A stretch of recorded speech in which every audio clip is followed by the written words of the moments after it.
Okay, Emerald signing in once again, y'all. I gotta touch on jurisdiction again. Uh, I got a comment. I forgot who it was. I don't want to pause this video to find out who it was, but because I'm already recording, I'm in my zone.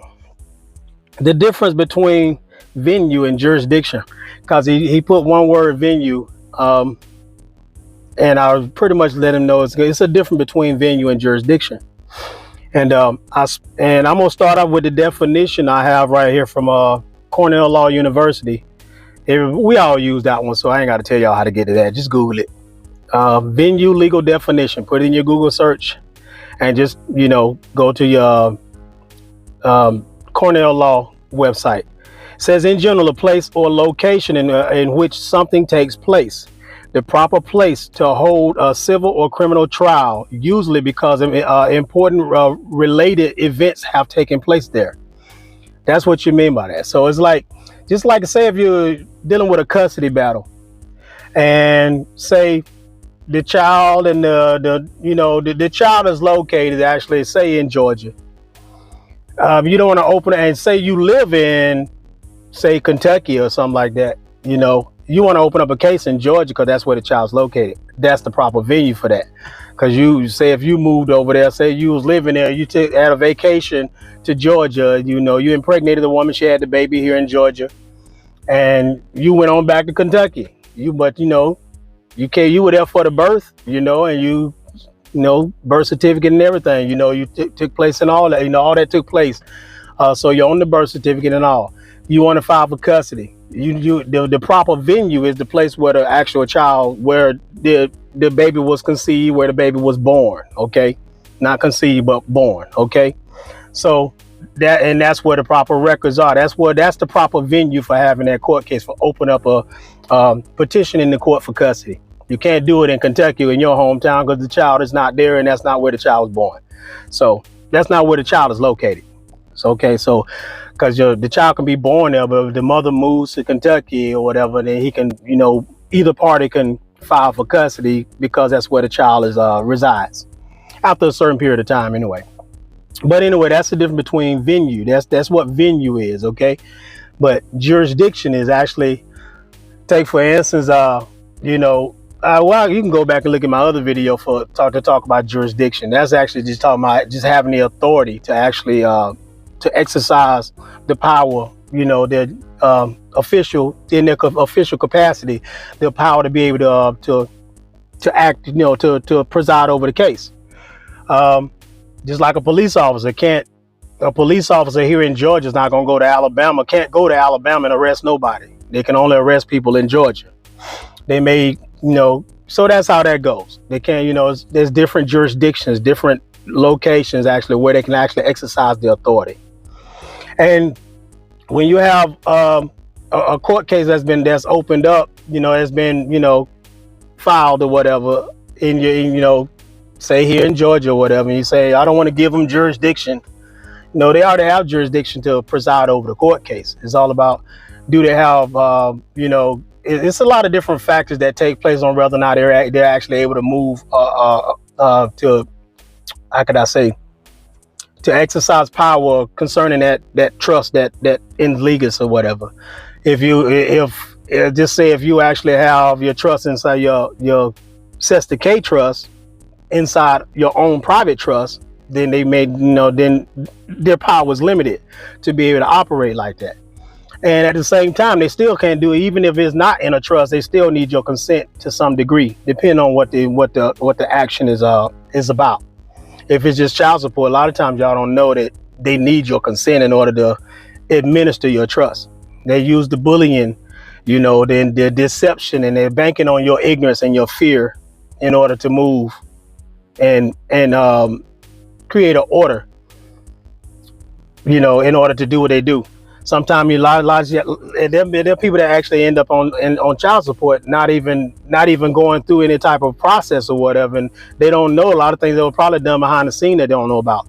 Like you say, if you were trying to dodge getting served, they could the opposing party could have gotten permission from the court to actually serve you by way of what they call it, service by publication when they put it in the newspaper. If it's in the newspaper, most people don't read the newspaper anyway. So technically you got served. Legally, they say you got served. That's how that goes. When they put it in the newspaper, you got served. Okay. That's why I never advise anybody to dodge a process server if they need, if they're trying to serve you child support documents. You just have to be willing to face that giant. And when you understand what they're doing, it's not a giant at all, really. I guess it's easy for me to say because I've already walked it. At the same time, you have to, it's all about when you get rid of the fear and your ignorance, you can actually, the fear is the biggest part. That's what scares people the most. But your ignorance, and that's not the way to insult. I'm talking about you not knowing the mechanics of what they're doing. Nowadays, now we got, there are people actually they're able to call these people out on security fraud because they're securitizing every court case anyway, which proves that they have a financial interest in these court cases. But this video is not about that. I'll say that for another time. But venue and jurisdiction are two different things. So you have to understand what venue and what jurisdiction is. There are two different things. And so this is the video I told the guy, I can't think of who that was, that I said to stay tuned. But this phone is not even on. I got it hooked up to my hotspot on this phone. So in order to be able, I use this for the gym. I got all my music in this. So I'm actually just leaving the gym, about to get some breakfast. So I just thought I'd make this quick video to talk about venue for a second. It was something else I was going to kind of throw in there. Update on my case real quick. I got all my stuff done that I wanted to get done that I could think of right now. And now I'm working on my document that I got to send to the judge with the evidence, because I've done everything I think possibly that I could do.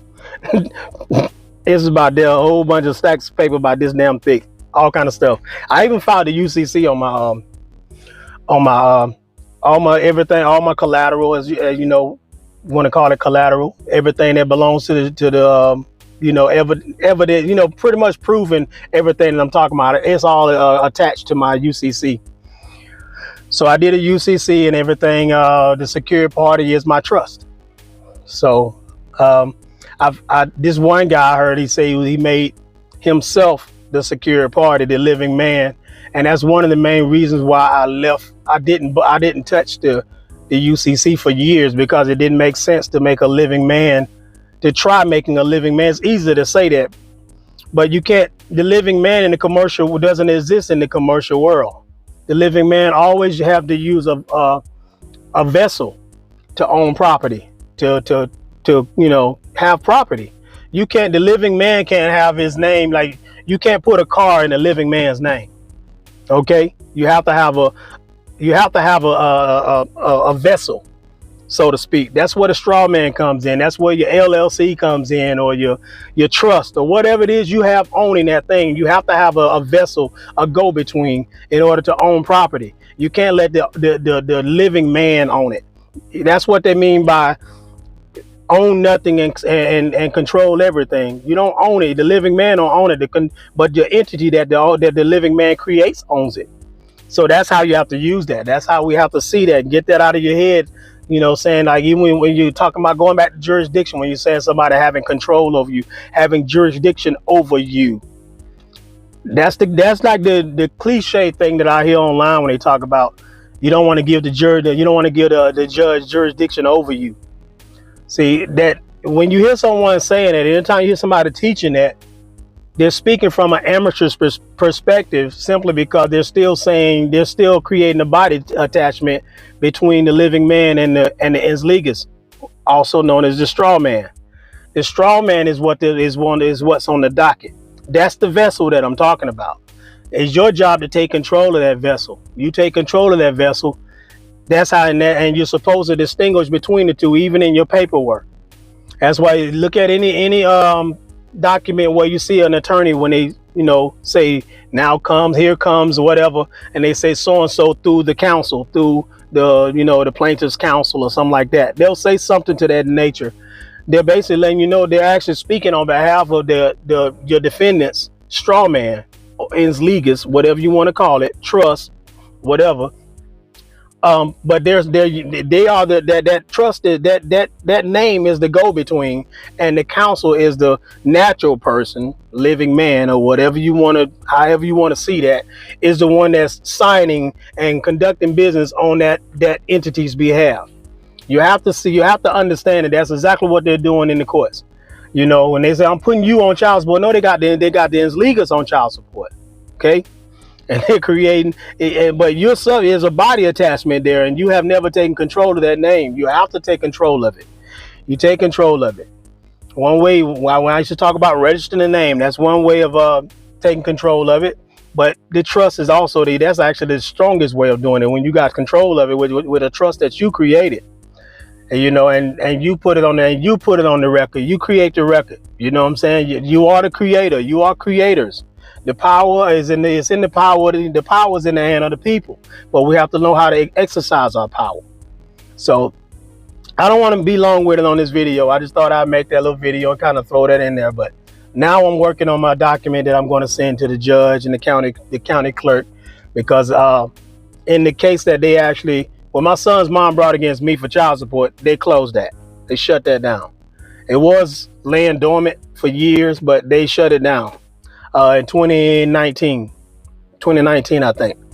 But there's a case I brought against her for the same matter, me trying to get my son back. Me in my amateur state did not know, how to really get the courts to move. So I brought my own case against her. So what they did was combine them both and created a brand new court case number. So there are 3 court case numbers total. And I got the accuser number for all 3. I got accuser numbers for my son's birth certificate. I got the accuser numbers for my birth certificate. So, I got the hookup on that as well. So I got, so if you need accuser number for your court case, I know y'all about to flood me for this here. I got the hookup on that. And so my hookup, if you watching it, you already know it's coming. So, but, they're getting cases shut down because you're able to prove security fraud. They're securitizing every court case, and that proves that they have a financial interest in a court case. When they have a financial interest, that kills it, because if if you have a financial interest, you don't have authority to just sit here and rule on that and then turn somebody else into a debt slave. So that's exactly what they're doing. So people are getting the cases dismissed because of that. So that's one way to actually kill it. So, and we're using trust also, creating a trust. Create your trust.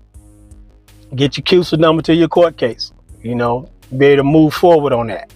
But anyway, I'm not gonna go deeper into that. But that's the update on that. I'm gonna stop right there for that. I keep on saying I'm gonna go ahead and do a Zoom call, but I don't have time to do it right now because I've been tired of trying to stay focused on what I'm doing with concerning my son. He's 6 years old now, y'all. He's 6. He'll be 7 in June, and I don't want to keep sleeping on it. Now that I'm in this zone, I don't want to be distracted by too much traffic, me trying to do too much. But I still talk to people privately. I still help people privately. I mean, I type up people's stuff no more. I'll show you what to type out. You can give you some templates, but I'm not going to type up anybody's stuff no more, because I got too much to do, and I don't need to hold people's hands trying to do what, I can't do that. So you got to handle your own stuff. Do your due diligence. Study out the stuff I'm showing you. If you need to contact me, email me, and if you want to talk to me, give me your number. I'll talk to you. If I got time to talk, we'll talk. But I can't spend too much idle time on the phone, because I got too much to do, and plus I'm my dad's caregiver. I take care of my father, so I stay busy. I don't have idle time like I did in 19. So anyway, y'all, we'll catch y'all on the next video, and M Rose signing out.